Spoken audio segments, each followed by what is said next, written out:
Hello, everyone. This is Luis Concepcion from Strategic Profit Line Trading coming to you with the plan of the week for week number 8.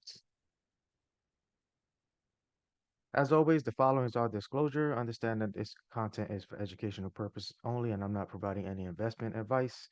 It's not tailored to any one individual, and past performance does not guarantee future results or success. All investments and trades involve risk, including the loss of your original principal. So here's our agenda for the week. I'll cover the news, the market overview, and I'll provide earnings. We got 571 companies reporting this week, so another big week on the earnings front. So here's our week 7 results. As always, usually provide 20 zones. We went 2 for 1 in stocks. Options went 3 and 1. No entries were 15, and then we had one company close in a zone on Friday. That was Upstart, and then Crocs is in the process of working if you're monitoring those two companies. Here's our earnings for week 8. Like I said, we have a lot of earnings reporting. Obviously, the market is closed on Monday. The futures market is open for those of you who trade futures. And pretty much our earnings of the companies we'll be looking at will start Tuesday morning. I went ahead and updated week 7 with our 3 wins and 1 loss. So it brings our stocks to 10 and 6 on the year. And then options, we've ran out of room on this page, but there's 3 companies here that we reported on last week, which is SPX, Coca-Cola, and Moody's. And then we had Twillo that did not work for us, and that brings our total in options to 17 and 4.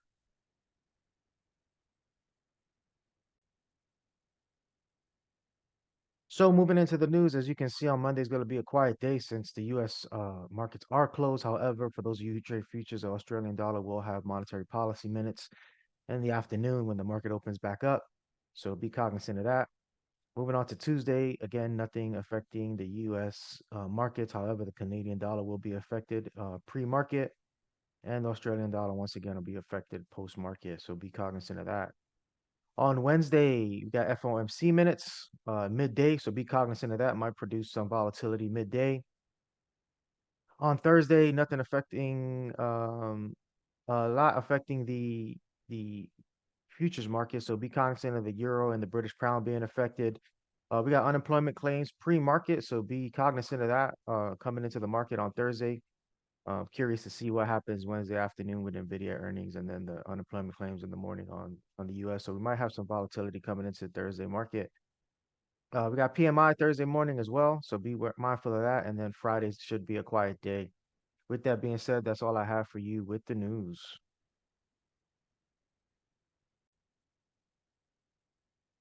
All right, so moving into the charts, our level from last week held. As you can see, this was our level that I provided last week. That said it was a pretty aggressive level. However, it did work and it did hold well. So now with that level pretty much being utilized and being penetrated on the SPX, we're going to get rid of that. And again, we're going to go back to our 47.92 to 47.14 on the demand side for the S&P 500. And again, no supply. So that's going to be it for the SPX. Moving on to the NASDAQ. Again, still strong. And those are levels that just populated. Sorry about that freeze. So no supply yet on the Nasdaq. However, the all-time high has been rejected at 18,000 pretty much level. So the first demand zone I have for you is 17,354 to 17,126. Moving on to the Dow Jones. So as you can see, this level barely missed for us. When the Nasdaq and the S&P 500 had a little drawback this week. So that level is still going to remain intact. 380.09, just call it 380 even to 377.83. That's going to do it for the Dow. Moving on to the RUT, IWM and small caps. As you can see, we're still in between our levels. They haven't changed. However, the Russell is gaining momentum, so I'm not sure if this is going to break through this level and continue going higher to catch up with the indices, or it's going to hold and the indices are going to finally give us a drawback and pull back, and we'll come back down to our level. So for supply, I got 2069 to 2103 on the supply side and 1887 to 1847 on the demand side. And that's going to do it for our major indices. Moving on to earnings this week, I am going to start with Walmart. So Walmart on the supply side, no supply is an all-time high. So the first demand zone I have for you is 163.36 to 160.09. Be mindful, for those of you who want to, I would just trade this, and in order for not to waste capital, understand that on uh the 26th of this month, Walmart's doing a 3-to-1 split. So pretty much the price is going to be cut in thirds. So they might just keep taking this up. Everybody's just going to be wanting to buy this to get that 3-for-1 split on the 26th. But understand, from a capital perspective, there's no point in paying $170 for this stock when it's going to be a third of the price just here next week. So it'd be interesting to see what they do with that. Just be cognizant of that. No need to put so much capital into Walmart when you can get it for a third a couple of weeks. So be mindful. Home Depot. So Home Depot, on the supply side, we got 380.87 to 394.64, and on the demand side, 328.22 to 323.50. Moving on to AXM. On the demand side, I got 75.37 to 70.35. Medtronics, demand side, 75.58 to 74.16, and on the supply side, 94.97 to 96.95. By the way, these are companies reporting on Tuesday morning. LGIH, on the demand side, you got 112.38 to 106.39, and you on the supply side, 149.78, 155.56. Understand that this is what the level that's holding this company. So be mindful, it's already worked pretty much 2 times. So for those of you who are aggressive, you can take this. For those of you who are less aggressive, you got a level right here. And that's 90.59 to 83.79 in the event of overshoot. So be cognizant of that. Next company I have for you is Palo Alto. So no supply. As you can see, the high was 380.84, and on the first demand level I have for you is 333.08 to 317.16. Next company is Old Realty. This is still Wednesday afternoon after the market. So on supply level, you got 58.51 to 60.26, and on the demand side, you got 45.35 to 43.42.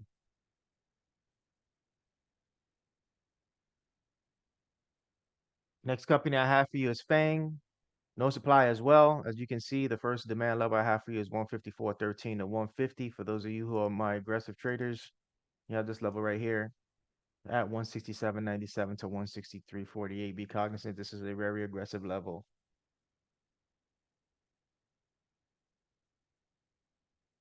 Next company I have for you is Neo.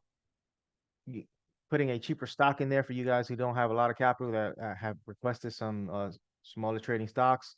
So on the demand side, you got 12.79 to 11.98, and on the supply side, you got 20.41 to 21.22. Next company I got for you moving on to Wednesday morning is ADI. Analog devices. On the demand side, you got 170.51 to 165.62, and on the supply side, just be mindful that this is the all-time high 202, and this level has worked several times. 205 to 202.97. And next company I got for you is Nvidia. Everybody's waiting for this on Wednesday afternoon. This is going to make or break the tech sector if Nvidia falls, so the market is going to come with it. However, on the demand side, I got 696.17 to 662.69, and the next level I have for you is 630.29 to 600.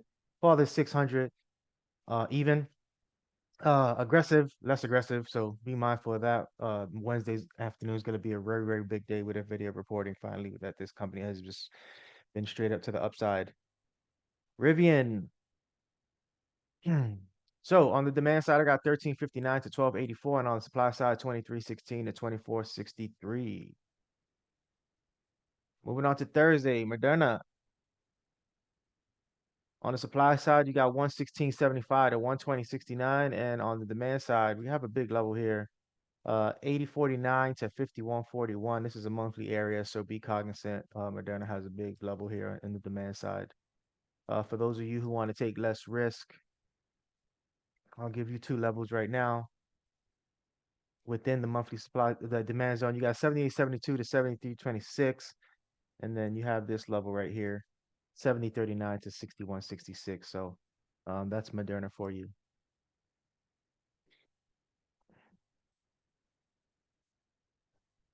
Next company I have for you is Wayfair. So on the supply side, I got 69.83 to 75.10, and on demand side, 33.17 to 29.39. And Wayfair is reporting Thursday morning as well. Next company I got for you is Pioneer. On the demand side, 195.18 to 186.10, and on the supply side, 253.78 to 258.07. Next company reporting Thursday afternoon is Square. So on the demand side, 52.18 to 48.27, and on the supply side, 80.75 to 84.28. Carvana is the next company I have for you. On the supply side, 64.34 to 69.03, and on the demand side, 26.57 to 18.36. Booking. So for booking, 3,208 to 3,082 on the demand side. No supply, as we have not. All-time high was 38.44, but there's no formation here for us to consider a shorting opportunity. Next company I have for you is Intuit. Getting into tax season here, so we'll see what happens. On the demand side, 63.50 to 593.21, and on the supply side, 666 to 717. And the last company I have for you when it comes to earnings for Friday is going to be Lamar. And the supply zone I have for you is 118.66 to 124.32, and on the demand side, 94.94 to 91.19. And that's going to do it for us for the charts this week.